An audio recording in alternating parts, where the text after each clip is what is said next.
In today's market, private equity fund and hedge fund managers are raising billions of dollars. What are the rules of the road for fundraising these days, and what are the consequences for violating those rules? Hi, I'm Jeff Tabak. I'm going to talk to you a little bit about what it takes to fundraise in today's market.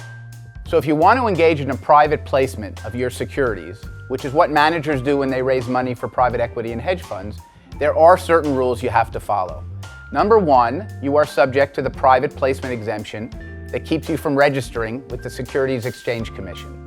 The safe harbor for the private placement under the Securities Act is known as Regulation D. That requires fund managers to sell to accredited investors. So what are the criteria for accredited investors? Well, individuals have to have a net worth of at least $1 million or an income of $200,000 in any year or $300,000 with their spouse for 2 years and a reasonable expectation of that same income for the current year. And entities have to have at least $5 million of net worth. If they satisfy that, they're going to be accredited investors. It's also possible to raise money from not more than 35 non-accredited investors. But most private equity funds and hedge funds don't need to use the more than 35 non-accredited investors because they have such large minimums to invest to begin with, it's just not worthwhile.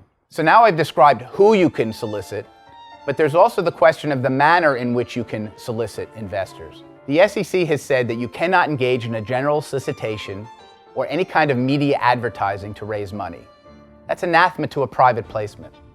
So again, when clients call me up and ask what they can do, the first thing I tell them is they can't go into Central Park and distribute private placement memoranda to anybody who walks by. They need to have a relationship of some type with the investors that they're going to solicit. No cold calls, no emails to people they don't know. And this is especially true in the age of the internet, where anything you say might be accessible to anybody who turns on their computer and accesses a website. And so what has developed over the course of the last few years is a password-protected website, at least a portion of the website that gives information about the particular fund that's being raised, so that only current investors and prospective investors who have the financial sophistication and the ability to invest in the fund can have access to information about that fundraise. So how do you avoid general solicitation? Well, the first thing that we do is send a memo to our clients that tells them things they should not do. One of them, for example, is to go on CNBC and be interviewed about their fundraise, or to be on any other media or other program, or be in the newspaper talking about what they're doing. That's not to say that you can't go on TV and be interviewed. You can talk about your business in general. But if somebody were to ask you a question about your fundraise, the answer should be no comment. Private equity fund managers, especially when they're successful, like to talk about their returns. So one of the things that's important for them to know when they're raising a fund is they need to be careful not to talk too much about their business or their potential fundraise. The consequence of doing that, though, are severe. Number one, if you have violated the general solicitation rules, there is a possibility that you may have to have a cooling off period of up to 6 months. One of the most difficult things to tell a client is they have to stop fundraising for at least 6 months. After the fund is closed, there's a possibility, if general solicitation was engaged in, that the investors would have a rescission right. They'd be able to ask for all of their money back and possibly disgorgement by the manager of any of its profits.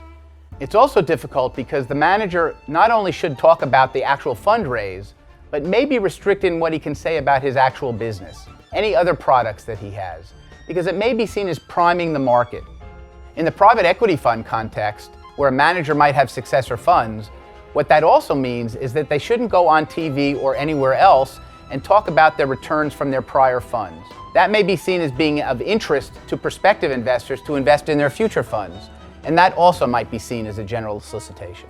So if a private fund manager is outraising Fund 6 and has just had a very successful exit from Fund 5, he needs to be very careful about how he describes that.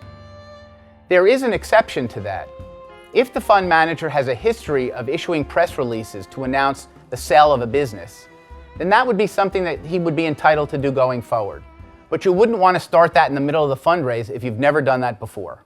So raising a private equity or hedge fund means raising money in a private manner without any general solicitation. So that's Private Equity Rulemaking 101. I'm Jeff Tabak.